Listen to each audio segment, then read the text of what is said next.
Hi everyone and welcome along to the spring wreath kit tutorial. Thank you so much for purchasing your spring wreath kits. I'm so overjoyed with your response to this year's design. It's very similar to last year in that it is, all about sort of the beautiful sorbet spring pastels, loads of texture. And yeah, just really embracing spring, going for a little bit of soft neutral colour on our front doors, because why not, it's spring. And yeah, just kind of embracing the season.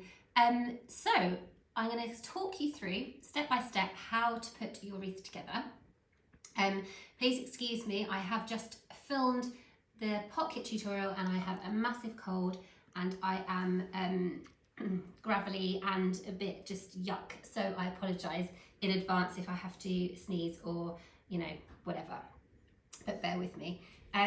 Okay, so let's begin. So in your kit you will receive your copper 12-inch wreath ring, your binding wire, your sphagnum moss which goes on your wreath ring. This is your sort of watering mechanic, so this is what will keep everything alive. So it might arrive to you sort of a bit damp, but when you finish your wreath, it's worth giving your wreath base, the back of your wreath, a bit of a water. So you can just use sort of a jug or watering can and just sort of trickle the water around on the moss. We have also got the one pot of blue muscari bulbs, so those are going to go into your wreath as a sort of living element to your wreath. When your wreath goes over, you can then take them off, cut the flowering plant part back, and then plant them in your garden for next spring.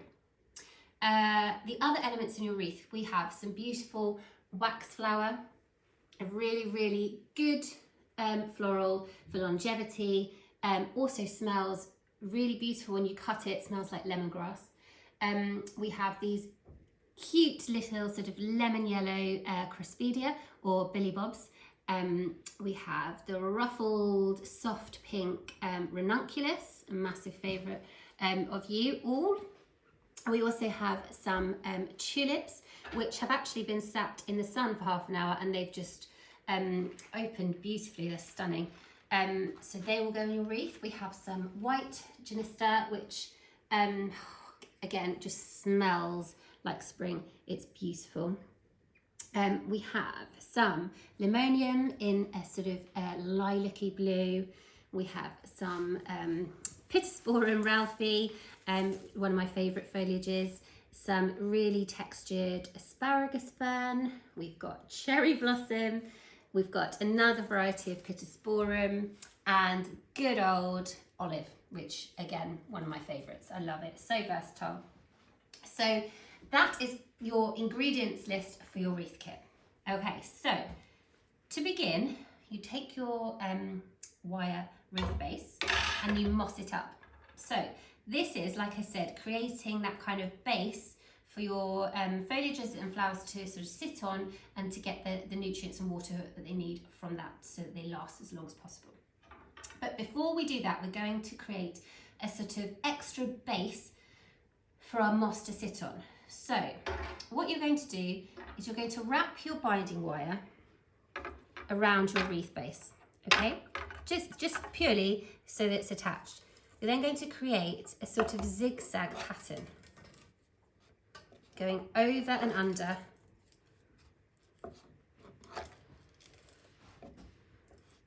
the wreath ring. I have just potted up lots of plants for our kits, so my fingernails are composted, not dirty. Well, I suppose dirty, but just purely from potting up, not from, whatever. Just as a caveat. Okay, now we're going to add in the the moss that comes with your kit. So you simply lay that on top and then you bind it to your wreath ring.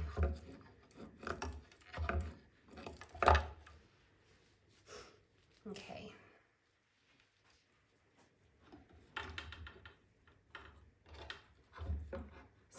over and under.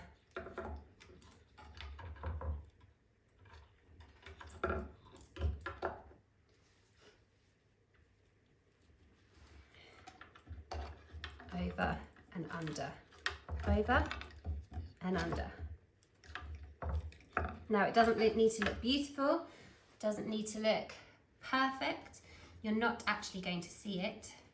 It's just the base, just provides that base for the much more exciting things to go on top.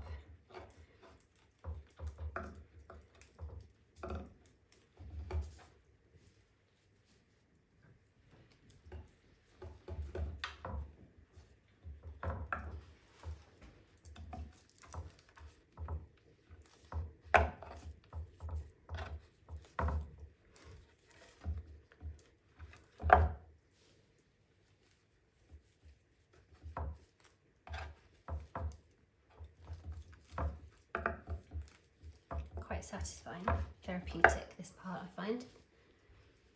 Okay. So that has created our wreath base.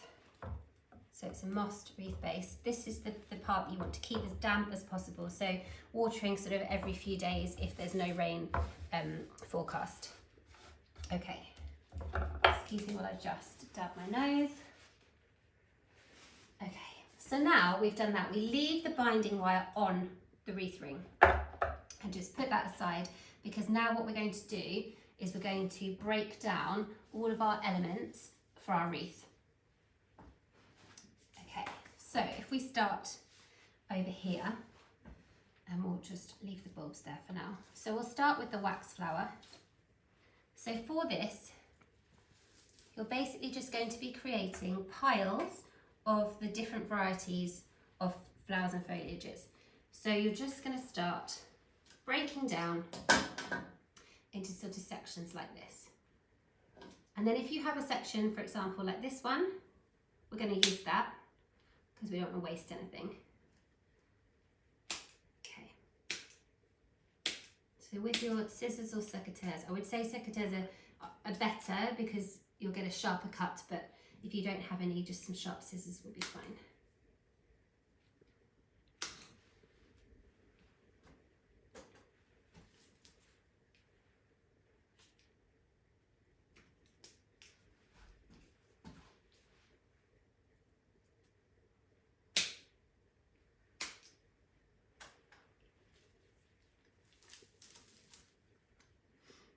Now this, as I said just now, smells so lovely when it's cut.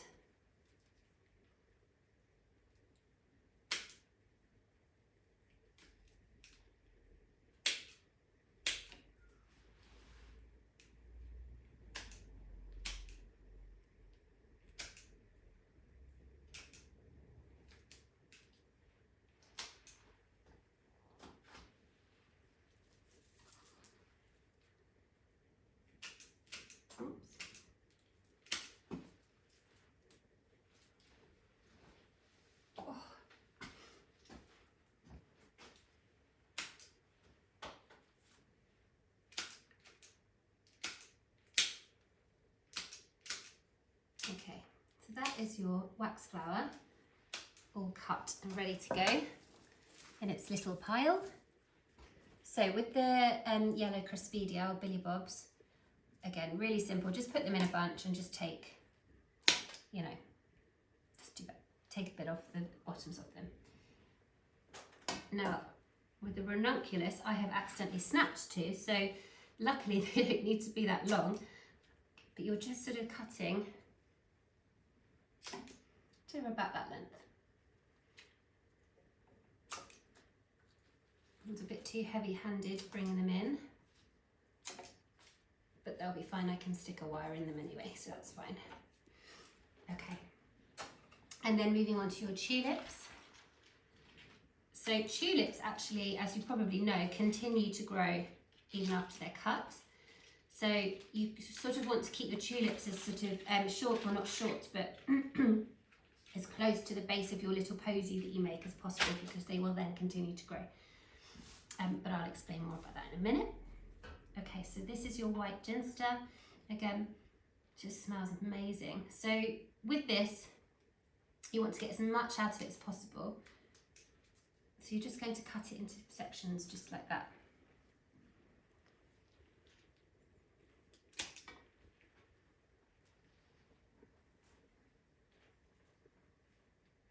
And with the bottom bits, they can just be cut in sort of single lengths. It's quite tricky. It's almost like a linen kind of fibre in the stem. So it's not the easiest thing to cut sharply, but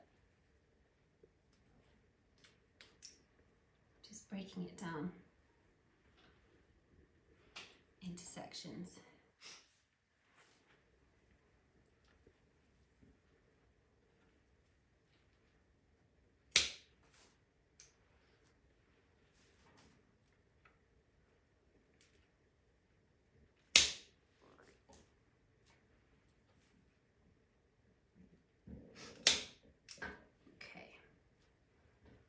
Now this is the sort of most time consuming bit,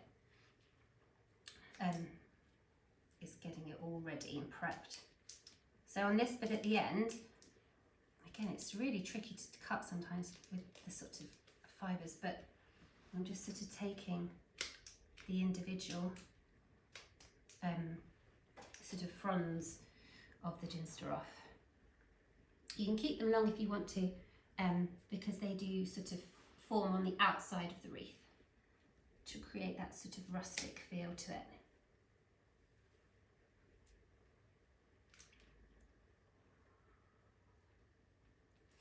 Okay.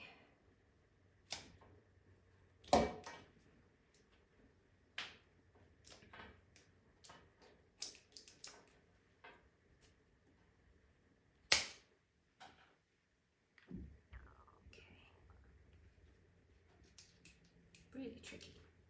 There we go. So now moving on to the sort of lilac toned limonium. This is a really long lasting floral. So breaking it down into sort of sections like that. It's quite a nice easy one to break down. It's quite obvious where to cut it.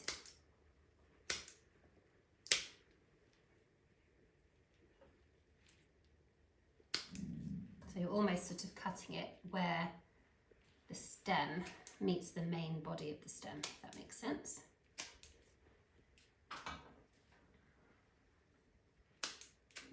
Okay, nearly there with that.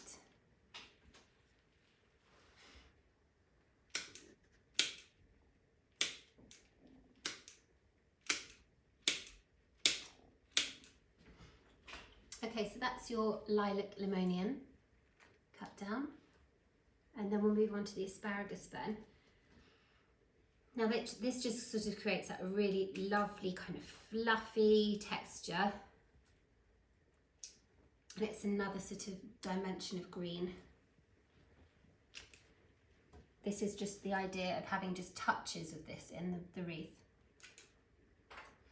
So you won't use it for each of your posies, but it's just more, just every now and then it will just pop up.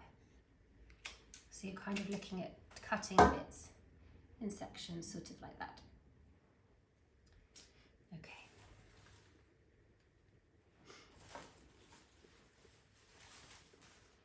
The cherry last. So then we can move on to the Ralphie.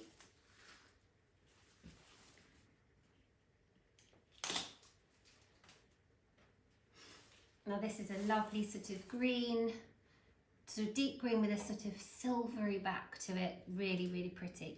So with this you can do varying lengths to break it down. Sort of looking at that kind of length. But yeah, just don't cut it too short. You know, I say kind of that's probably the shortest you're looking at. Okay.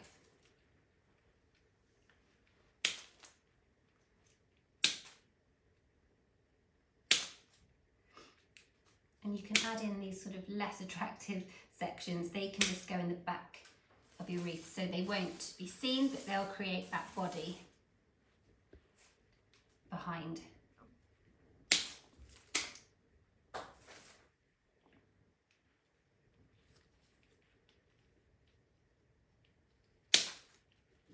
Now Ralphie is a type of Pittosporum which is in the same family as this one. Now this is oh, it's a word I can never say. I want to say variated, but I never know if it's a two-tone foliage. So it's sort of got a kind of white trim to it. So with this Pittosporum, you're kind of cutting it into lengths like this. Again, they don't all need to be exact, and it's also quite obvious, like with the Lemonium, where to cut. But the main thing is you don't want to cut the stems too long, but then you really don't want to cut it too short. Better to cut longer and then trim than to cut really short and then be left with sort of a really kind of compact wreath, because that's not what we're going for. We're going for quite a sort of loose, sort of rustic, kind of whimsical spring wreath. Nothing sort of too contemporary or structured, just relaxed and informal. Okay, so that's the Pittosporum broken down. Okay, so now moving on to the olive. So in the olive, you'll either get one sort of larger bunch, or you might find that you get two sort of smaller bunches. It's all done in weight, so it will be the same. It just depends how it's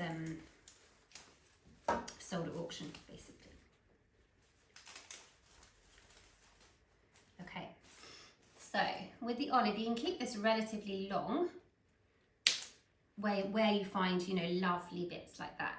And then, for example, for something like this, you'd maybe cut that a bit shorter. Okay, sorry, excuse the sniffing.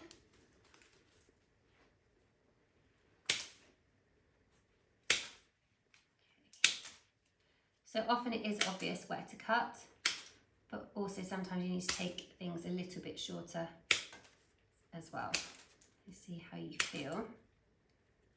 And if you're going to break up a stem, the best place to break it is sort of in a set of leaves. So for example, if I was going to say break this one up into a long one and a short one, I would cut it there. That was a good demonstration, wasn't it? I would cut it there. So you've got that, but then you can also, I mean, obviously you wouldn't use one this short, it's a bad example, but you've still got the other section. I'm not going to use that one. If I find another example, I'll show you again.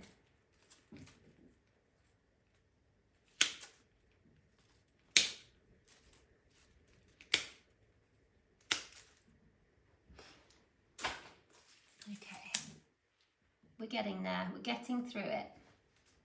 This is the longest, probably the most time consuming element of wreath making, is getting all the prep.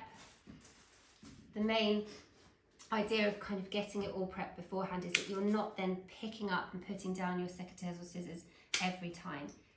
So it becomes a more sort of smoother creative process rather than a sort of stop, start, stop, start. So by having everything prepped, you're organised, you're good to go.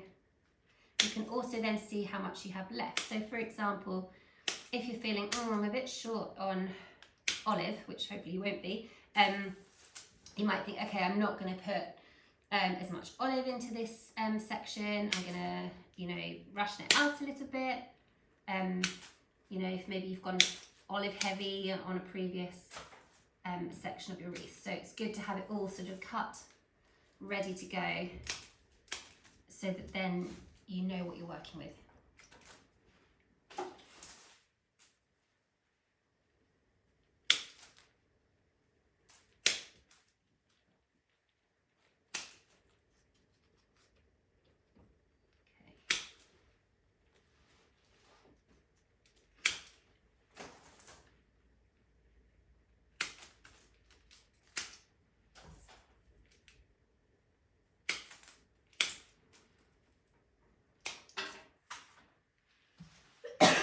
Excuse me.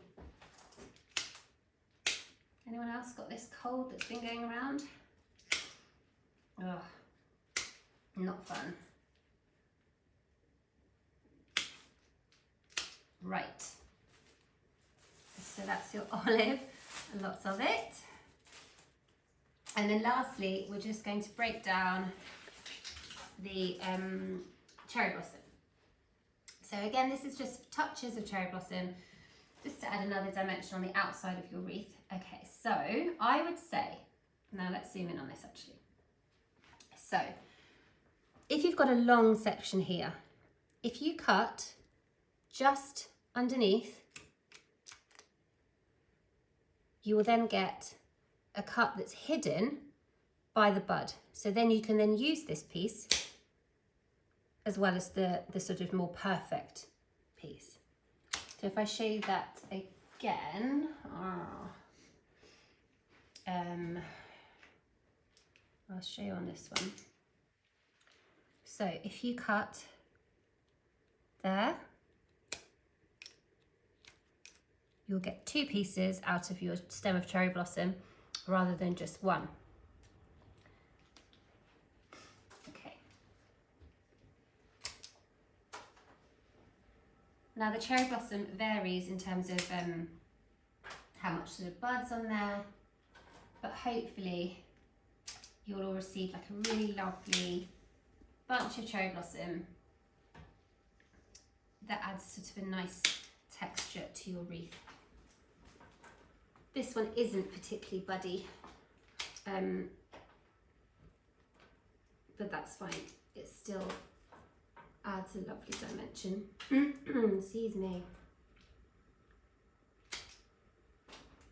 Okay, so looking at sort of lengths like this, varying lengths are fine, just don't go too short. Okay, now we can begin. Okay, so the bulbs go in at the end, so we'll do that at the end. Leave them on the side there. Okay, 2 secs, bear with. Oh gosh, right.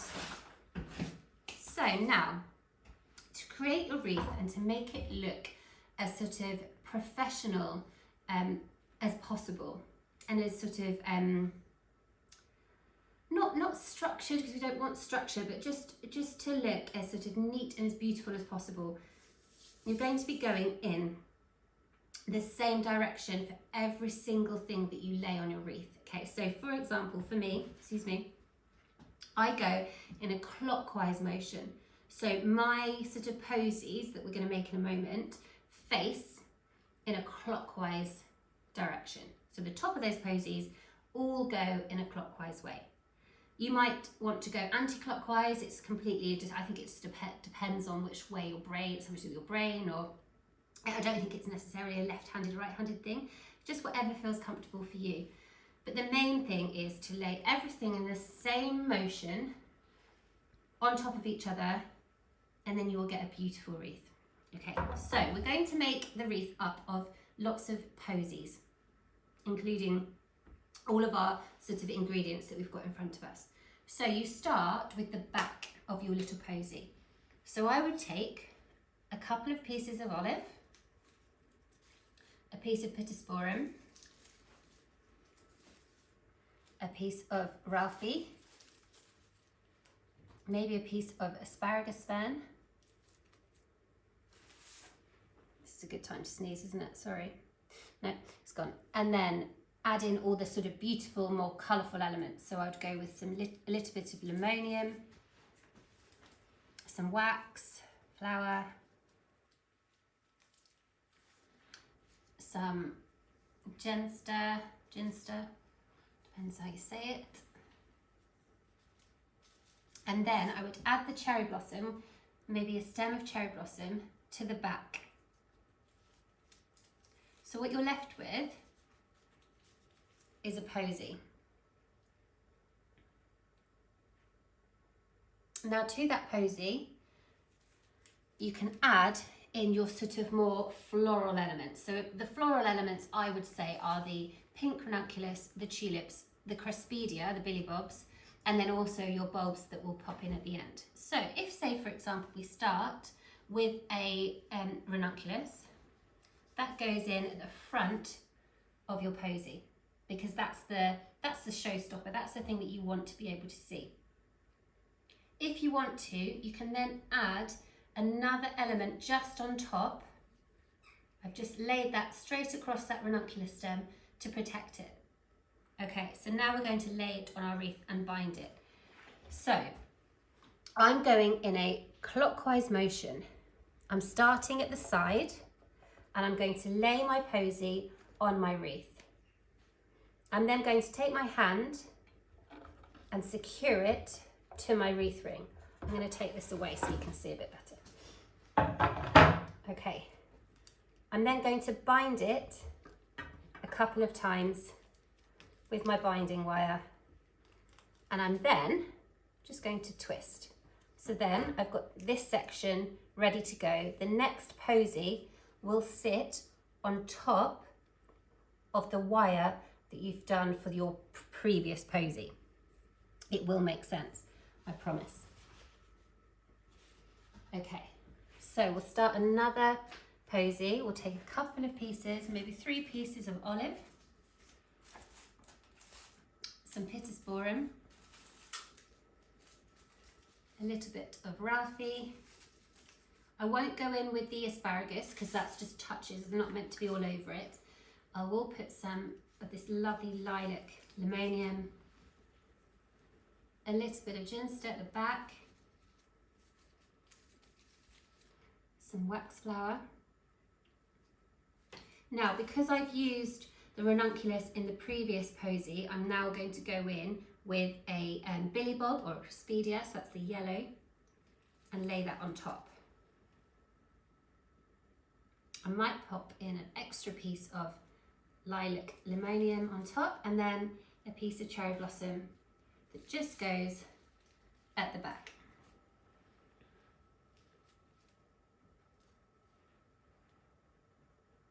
I'm then going to lay that down, that posy down, on top of the previous posy. So see how you've got your wire here? It goes on top, facing in the same way, and then I'm going to bind.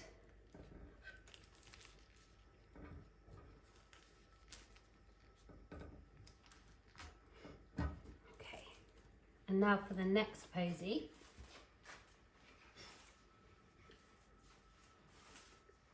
I'm going to use probably 3 or 4 pieces of olive, because as I go, now that I've popped my first 2 in, I'm going to start getting a little bit bulkier.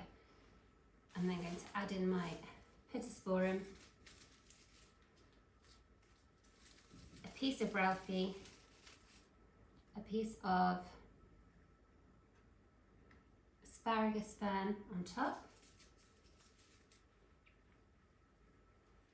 some lilac limonium. I'm now going to add in a tulip on top, some of the white ginster, and some wax flower. Ooh, Alexa liked that for some reason.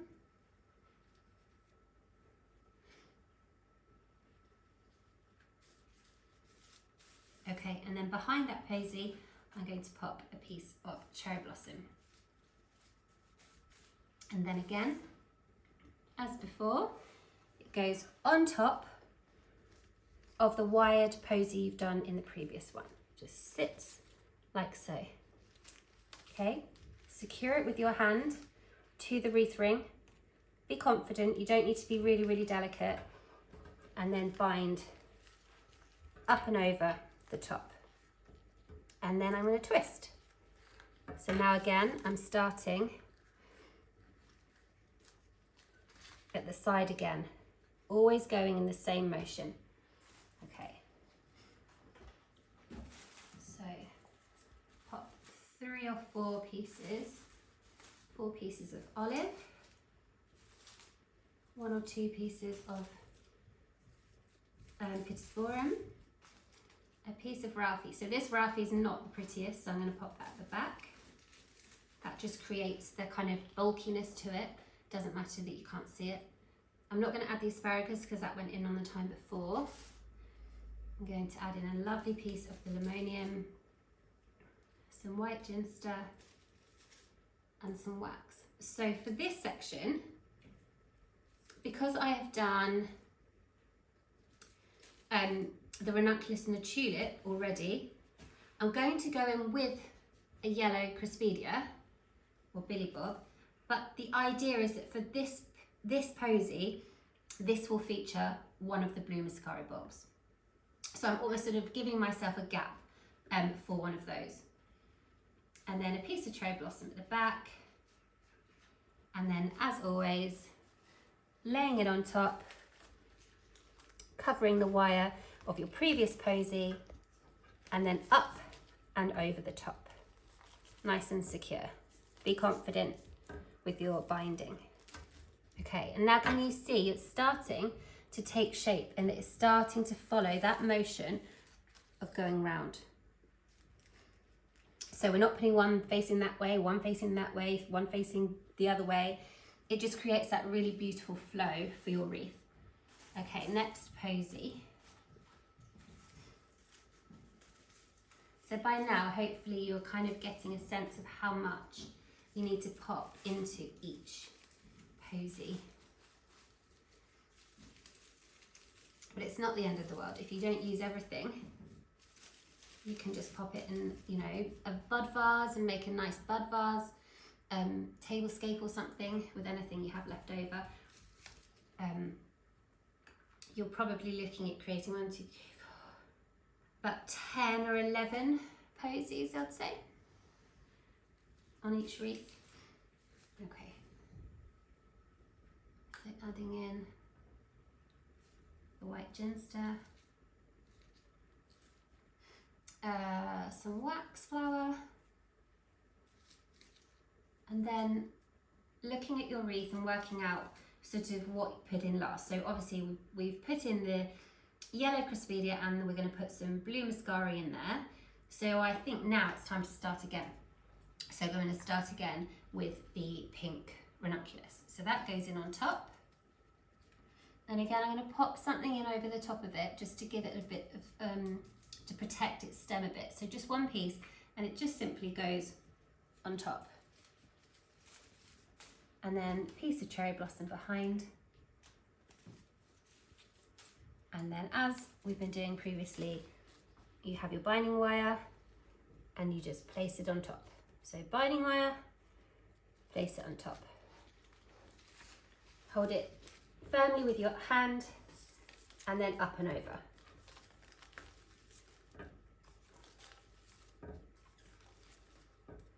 And then you twist it round. Okay, next posy. Don't worry if you get it all messy, it doesn't matter. It's part of the process. Okay, so next posy. So I would say we've got 1, 2, 3, 4 or 5 left. So you might say now, okay, I'm going to look at my ingredients down and see, make sure that I'm going to use everything, because ideally you want it all in the wreath. So I'm looking at that olive thinking, okay, I've got to make 4 or 5 out of that. So I could probably be a little bit more generous with it. With the pittosporum, yeah, probably 1 or 2 pieces is probably about the right amount left there. I'm going to go with 2 pieces of Ralphie here. I'm going to add some asparagus fern in because we did on the last one. Okay, no, I'm not. Keeping the asparagus fern for the next one. Popping in some limoneum and some white ginster and some wax flower.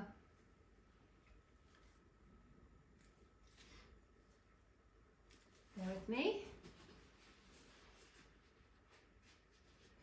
Okay, so last time we did the pink ranunculus, so this time we're going to go in again with a yellow Crispidia. So that just sits on top of your posy. A piece of cherry blossom behind.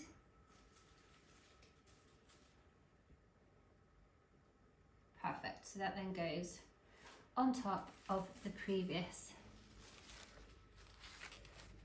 posy you've made. And then I think on this one there will definitely feature some blue mascari bulbs.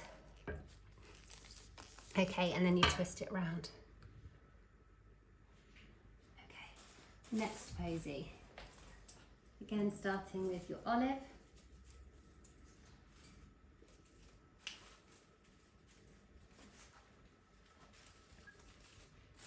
Moving on to your Pittosporum. 2 pieces there. Some Ralphie and some asparagus fern.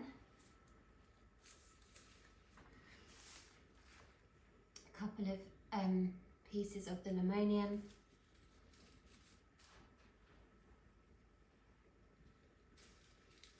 And some white ginster.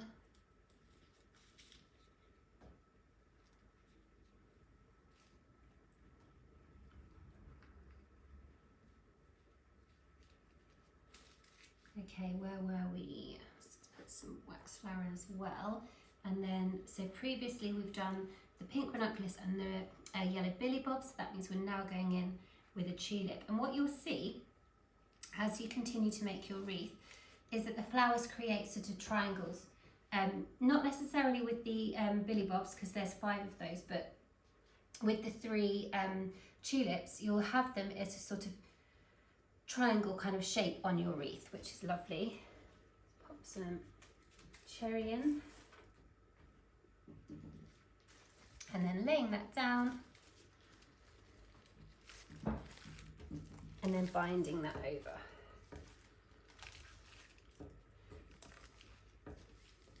Okay, and twisting it around. So then the next posy again. Hopefully you find the sort of repetitive nature of wreath making relaxing. It's therapeutic in my opinion.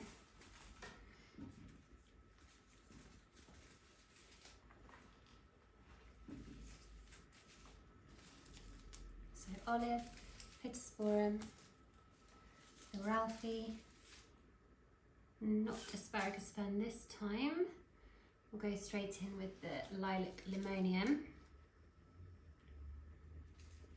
Excuse me. And then the white ginster.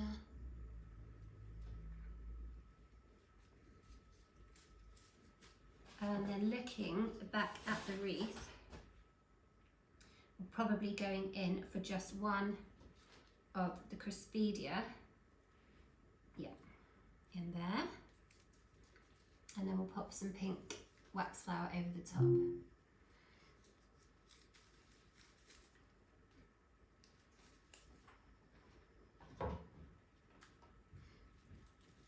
And then the cherry blossom behind. Okay, and then as always, that's just going on top of your previous posy. And then just going to be bound with the wire. And turn it round. Okay. So I reckon we've got 1, 2, we've probably got 3 and maybe a little 4th left to go. So I'm going to probably be a bit more generous with the olive.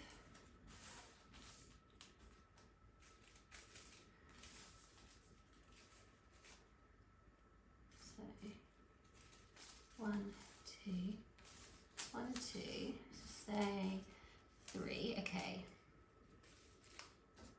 Let's just add some more Ralphie in. Okay. Adding in the asparagus fern.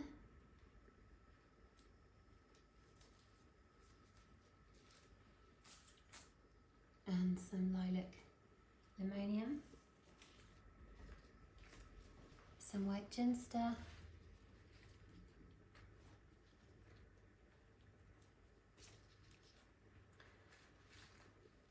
And some pink wax flower.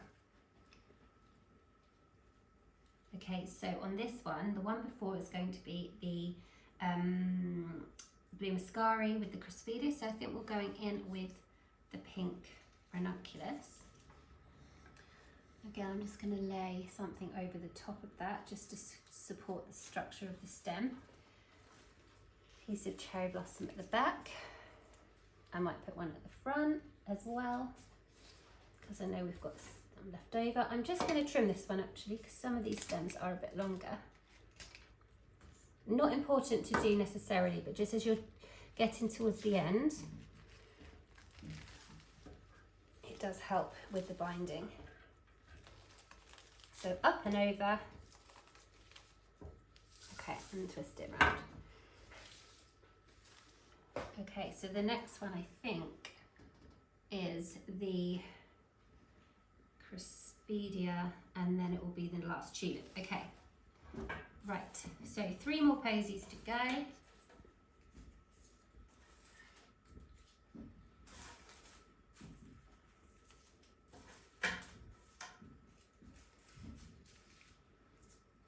so that's the olive and the pittosporum and the Ralphie. We did asparagus fern last time, so we'll go straight in with the purple limonium. And then the ginster. It doesn't matter if everything gets into a pickle, just grab what you want to put in. That's the white ginster, and then some of the wax flower.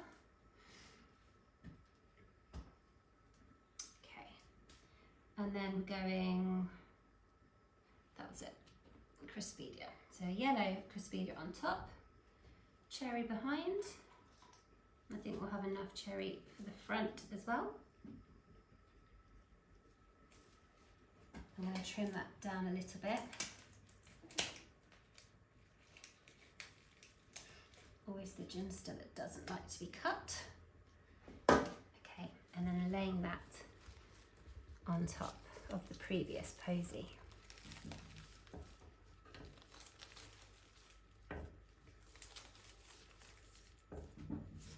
And then twisting. Okay, so space for 2 more. So, fill your boots. Create 2 gorgeously full posies with what you have left over. Unless, of course, you're quite taken with the idea of putting some stuff in bud vases, which obviously will be lovely too.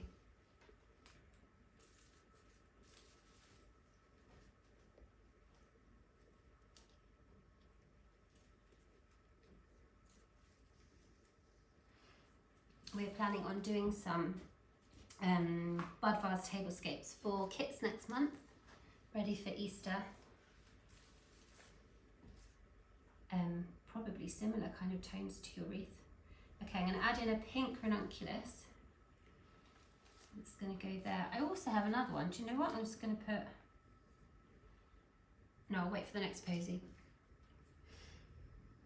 Okay, some wax flower.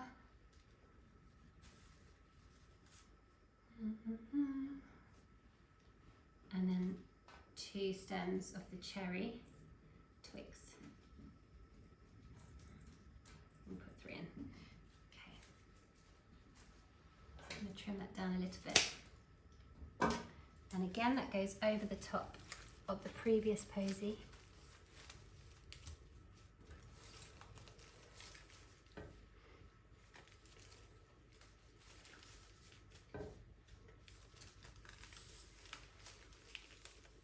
Okay, so now we're on to our last posy to go underneath this one. So it's just going to be tucked under. It's really simple, I promise. I know it probably feels like when you're doing it, or I don't know how to sort of get it under, but you just need to be assertive and just go for it and just bind, bind, bind, and it will be fine. But I'll show you how to make it easier. So if you make your posy, so this is the last one. So I'm just going to use everything I've got left over.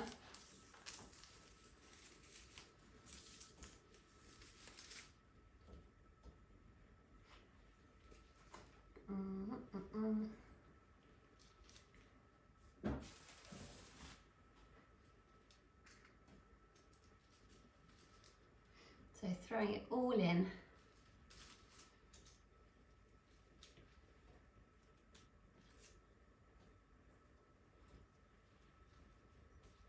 And the tulip and the ranunculus in this one. Why not? And then the last bits of the the pink wax flower, sorry.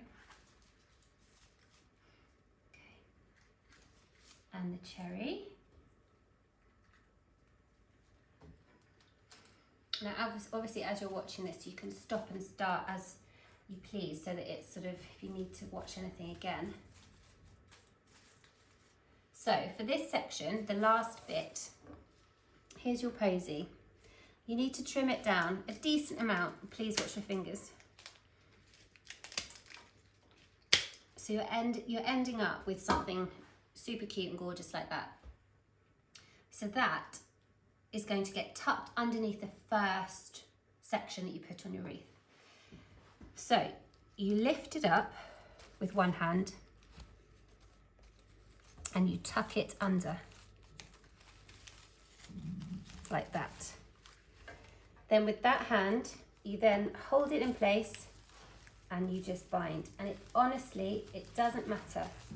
You can be really kind of quite strong with it and it will be fine. All of those foliages are so robust, they can take it. So you just bind it round like so. Okay. What you will find is that there's a sort of almost a small sort of gap where you've sort of finished off. That's where we'll put some mascara. So do not worry about that. Then to show you how to finish, you cut a sort of length of your binding wire and then you're almost sort of casting off as you would in sort of if you were sewing, for example. So you're pushing it through the wreath ring there. So you're going underneath, up, finding it and then pulling it. And then I would then trim it down, oops, bend it backwards and then tuck it in like that. Okay, so move the binding wire now, because now we can pop in our blue mascara. So let's clear down a little bit. So you have your bulbs in a pot. I've broken a couple up already to show you. So you're just going to break them down into the little bulbs. Really easy. The root system regrows, so they'll be fine. But it's worth noting as well that once your wreath goes over and you take it off your door, you can take your bulbs off, trim them down, and then plant them in your garden. Okay, so you have your little bulbs, and then you're going to take the skewers that are in your kit, and you're basically going to create 3 sections, like so. And then, as awful as this looks and sounds, you're just going to stick a skewer up the bulb. Like that. And that's going to be your anchoring point. So, sticking them up the bulb, like so.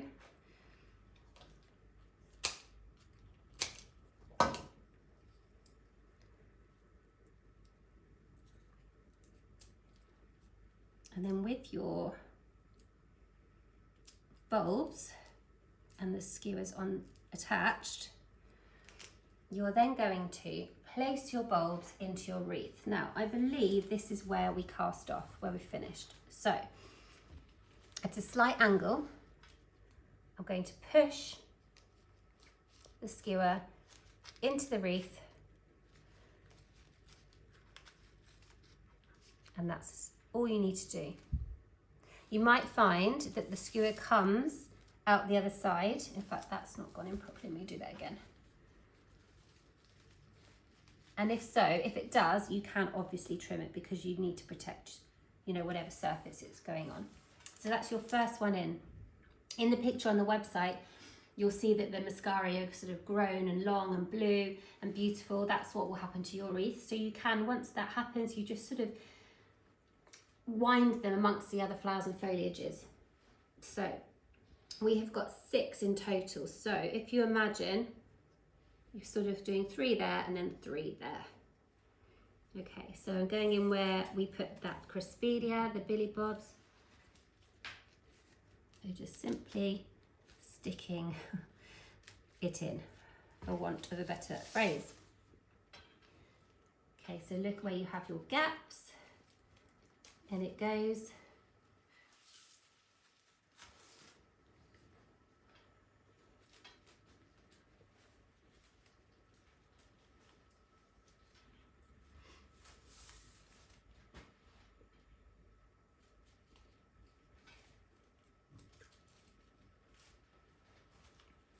And the last one.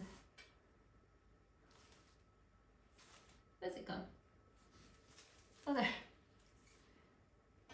In here.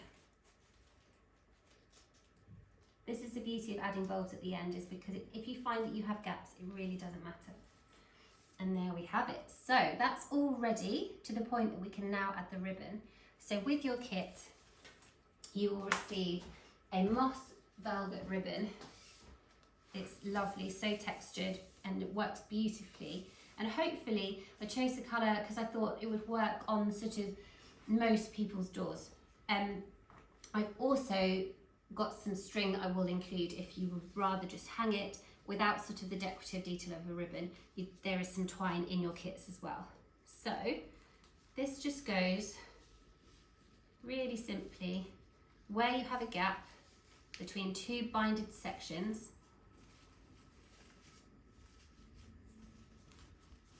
You thread it through there.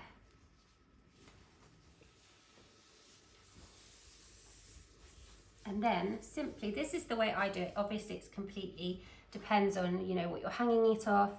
But I would then, let me just make sure they're even first.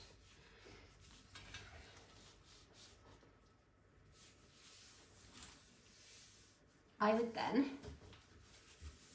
knot